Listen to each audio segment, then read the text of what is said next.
अभी आज की खबर है मौलाना जर्जीस साहब को जेल से रिहाई का, अल्हम्दुलिल्लाह जमानत मिल गई।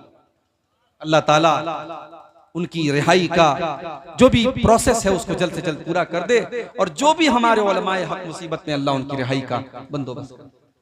मेरे भाइयों, आप गौर कीजिए कि आज हालात क्या हैं और किस तरीके से उलमाए हक के पीछे लोग पड़े हुए हैं।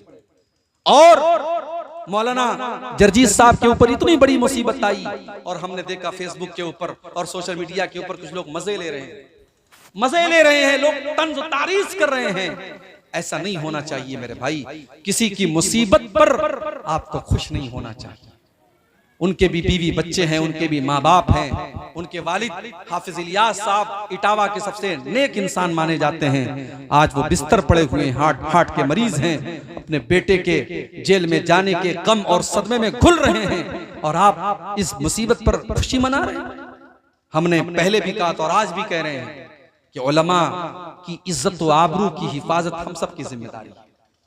उलमा की कद्र कीजिए, उलमा से जुड़ करके रहिए, और जो सही उलमा हैं, जो कुरान और हदीस के बयान करने वाले उलमा हैं, ऐसे उलमा से हमें और आपको जुड़ करके रहना चाहिए। कयामत के पहले एक ऐसा दौर भी आएगा जब उलमा से लोग दूर हो जाएंगे और उलमा का दर्जा लोग जाहिलों को दे देंगे। बड़ी मशहूर हदीस है, आपने कई बार सुनी होगी, सही बुखारी की हदीस है। अल्लाह के प्यारे नबी फरमाते हैं, इन्नल्लाह ला यक़बिज़ुल इल्मा इंतिज़ाअन यंतज़िहु मिनल इबाद। तो अल्लाह के नबी फरमा रहे कि अल्लाह तबारक व तआला दुनिया से इल्म को अचानक नहीं उठाएगा। ऐसा नहीं कि इल्म दुनिया से अचानक उठ जाएगा। इल्म कैसे उठेगा? वलाकिन यक़बिज़ुल इल्मा बिक़ब्ज़िल उलमा। अल्लाह ताला उलमा को दुनिया से उठा लेगा। हत्ता इज़ा लम युब्क़ि आलिमन, यहाँ तक कि जब कोई आलिम नहीं बचेगा। इत्तख़ज़न नासु रुऊसन जुहाला, लोग जाहिलों को अपना सरदार बना लेंगे, जाहिलों को अपना मुफ्ती बना लेंगे, जाहिलों से तकरीर करवाएंगे, लैला मजनू की कहानियां स्टेज पर सुनाई जाएंगी।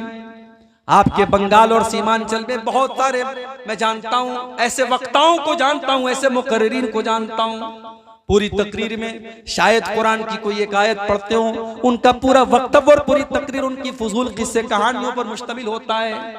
ये गलत है मेरे प्यारे साथ। अगर आपने इसको कंट्रोल नहीं किया तो आने वाले वक्तों में आप इस जलसे के स्टेज पर नाचने गाने वालियों को भी बुला डालेंगे। अगर आपने पब्लिक की डिमांड को देखा और आवाम की डिमांड को देखा तो आपके स्टेज पर खूबसूरत कपड़े पहन करके गजल पढ़ने वाली शायरा भी आकर के गजल पढ़ेगी, देख लीजिएगा। और शुरू हो चुका है। इस साल सीमांचल के कई जलसों में मैंने सुना, साफ शायर लोग आ रहे हैं। कहां से आ रहे हैं? मऊ से आ रहे हैं, लखनऊ से आ रहे हैं। मैं शायरों की इज्जत करता हूं, मैं भी थोड़ी बहुत शायरी करता हूं, मगर आप जलसे को जलसा रहने दो भाई। आप महंगे महंगे नजराने देकर शायरों को बुला रहे हैं, और वो शायर खड़ा होकर के लंबी चौड़ी नात पढ़ रहा है, उसमें आधी बातें सही आधी बातें गलत हैं। फिर स्टेज का मतलब क्या रह गया मेरे भाई? अगर ये स्टेज अहले हदीस का स्टेज है तो इस स्टेज की एक हुर्मत, इसका एक मकाम होना चाहिए। अहले हदीस के स्टेज पर कोई ऐसी बात नहीं होनी चाहिए जो कुरान और हदीस से हटकर। अहले हदीस के स्टेज पर कोई ऐसी गजल, कोई ऐसी नज्म, कोई ऐसी नात नहीं होनी चाहिए, पढ़ी जानी चाहिए जो कुरान और हदीस के खिलाफ। आप पैसे देकर के बड़े बड़े शायरों को बुला रहे हैं। शायर लोगों के बारे में कुरान कहता है वश्शुअराउ यत्तबिउहुमुल गावून, शायरों के पीछे बेवकूफ लोग पढ़ते हैं। शायर लोगों की कोई उनकी अपनी एक अलग दुनिया होती है। आप शायरों के लिए मुशायरा ठीक है, जलसों में आप शायरों को बुलाएंगे मामला खराब होंगे। अल्लाह के नबी फरमा रहे हैं उलमा का मकाम लोग जाहिलों को देंगे। यहां तक कि जब उलमा दुनिया से खत्म हो जाएंगे तो जाहिलों से लोग फतवा पूछेंगे। फसुइलू फअफ्तऊ बिगैरि इल्मिन, और जब जाहिलों से फतवा पूछा जाएगा तो वो बगैर नॉलेज के फतवा देंगे, और जब वो गलत फतवा देंगे फज़ल्लू वअज़ल्लू, तो खुद भी गुमराह होंगे और दूसरों को भी गुमराह करेंगे।